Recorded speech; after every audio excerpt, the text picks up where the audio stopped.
আসসালামু আলাইকুম, সবাই কেমন আছেন? আশা করছি সবাই ভালো আছেন। এখন আমি আজকে বানাবো পাতাকপির চাপড়া।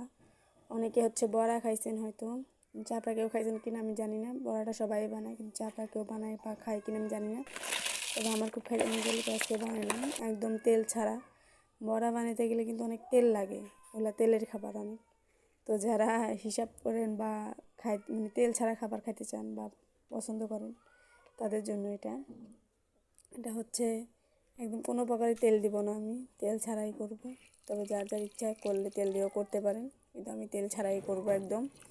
তার জন্য আমি সব কিছু একবারে মাখায় নিছি, বড়ার মতো করেই সব কিছু পরিমাণ সব কিছু একদম সেম বড়ার মতো করেই হবে।